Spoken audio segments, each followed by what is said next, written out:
Hello everyone, and welcome to History of the Ancient World. When we think of ancient civilizations, we often picture pyramids, temples, and epic battles. But what about the incredible technology that made it all possible? Today, we're peeling back the layers of time to uncover some of the most mind-blowing inventions of the ancient world, technologies so advanced they still leave us in awe. From machines that predicted the cosmos to concrete that has outlasted our own, get ready to see the ancient world in a whole new light. So let's start with a big one, the Antikythera mechanism. Discovered in a shipwreck off a Greek island, this device is often called the world's first analog computer. Imagine a shoebox-sized contraption filled with at least 30 intricate bronze gears. For decades, its purpose was a mystery, but with modern scanning technology, we've learned it was an astonishingly complex astronomical calculator. By turning a hand crank, you could track the positions of the sun, moon, and the 5 known planets. It could predict eclipses, show the phases of the moon, and even pinpoint the dates of the Olympic Games. This wasn't just a clock, it was a mechanical model of the cosmos as the ancient Greeks understood it.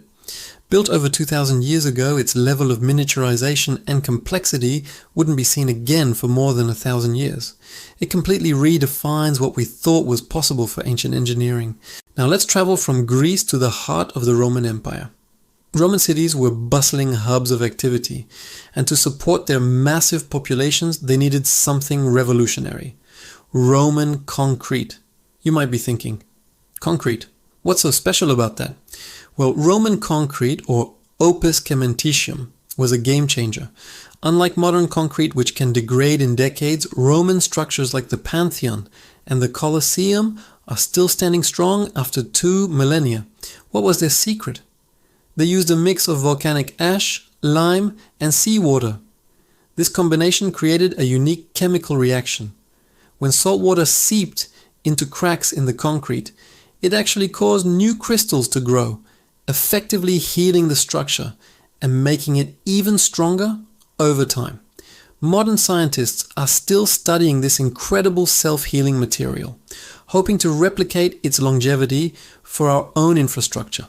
It's a perfect example of ancient builders not just building for their time, but for eternity. Speaking of water, let's talk about how the Romans managed it. Their aqueducts are legendary. Massive stone channels that snaked across the landscape for miles, carrying fresh water to cities. But how did they achieve this without modern surveying tools? The Romans were masters of civil engineering.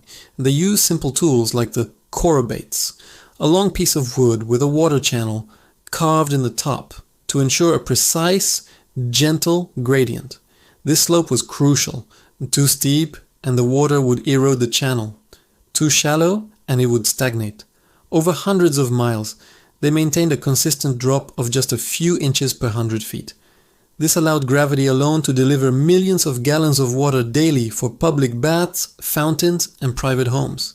The aqueducts were the lifeblood of the Roman world, a monumental feat of planning and precision that transformed urban life. Let's move east to ancient China, a cradle of innovation. While we often credit Johannes Gutenberg with the printing press in the 15th century, the Chinese were printing books centuries earlier. During the Tang dynasty, around the 7th century, they developed woodblock printing. An entire page of text and images was meticulously carved in reverse onto a wooden block. The block was then inked and pressed onto paper. This allowed for the mass production of texts, making knowledge more accessible than ever before. But they didn't stop there. By the 11th century, a commoner named Bi Sheng invented movable type, using individual characters made of baked clay. While woodblock printing was better for popular texts, movable type was revolutionary for its flexibility. This explosion of printed material, from Buddhist scriptures to agricultural manuals, fueled a golden age of science and literature in China long before similar technologies emerged in Europe. While in China, we can't ignore another invention that changed the world: gunpowder. Originally discovered by Taoist alchemists searching for an elixir of immortality, this mixture of sulfur, charcoal, and saltpeter had explosive potential. Initially, it was used for fireworks and celebratory events, but its military applications weren't far behind. The Chinese developed fire lances, which were essentially bamboo tubes packed with gunpowder and projectiles, the ancestor of the modern gun. They created the first rockets, grenades, and even naval mines. The knowledge of gunpowder eventually spread along the Silk Road, and by the time it reached Europe, it would fundamentally change the nature of warfare, bringing an end to the age of castles and armored knights. It's ironic that a quest for eternal life ended up creating one of history's most destructive substances. Let's journey to the ancient Americas, where incredible engineering feats were achieved without the wheel for transport or iron tools. Consider the Nazca lines in Peru. These are enormous geoglyphs, designs and figures etched into the desert floor. They are so large that they can only be fully appreciated from the air. There are hundreds of figures, from simple lines to complex depictions of hummingbirds, spiders, and monkeys. Created between 500 BC and 500 AD, their purpose remains a subject of debate. Were they astronomical calendars, pathways for religious processions, or messages to the gods in the sky? The precision required to create these massive proportional figures on such a scale, using only simple stakes and ropes, is truly baffling. It speaks to a sophisticated understanding of geometry and large-scale planning that challenges our assumptions about pre-Columbian societies. Further north, in Mesoamerica, the Maya developed one of the most sophisticated writing systems in the ancient world. Their hieroglyphic script was a combination of phonetic symbols and logograms, representing both sounds and whole words. They carved their history, mythology, and astronomical observations onto stone monuments, or stelae, and wrote them in bark paper books called codices. For a long time, we couldn't decipher these complex symbols, but thanks to decades of work, we can now read about 90% of Mayan writing. This has opened a direct window into their world, allowing us to hear their stories in their own words. They also developed a complex calendar system, including the 260-day sacred calendar and the 365-day solar calendar, which were interwoven into a 52-year cycle. Their astronomical calculations were incredibly precise, all achieved through naked eye observation and a deep understanding of mathematics, which included the revolutionary concept of zero. Let's head back to the Mediterranean, to the city of Alexandria in Egypt. It was the intellectual capital of the ancient world, home to the great library and the museum. Here, brilliant minds like Hero of Alexandria lived and worked. In the 1st century AD, Hero designed and built what is considered the first steam engine, the Eolipile. It was a simple device, a sphere mounted on a pivot, with two bent nozzles pointing in opposite directions. When water inside the sphere was boiled, steam would shoot out of the nozzles, causing the sphere to spin rapidly.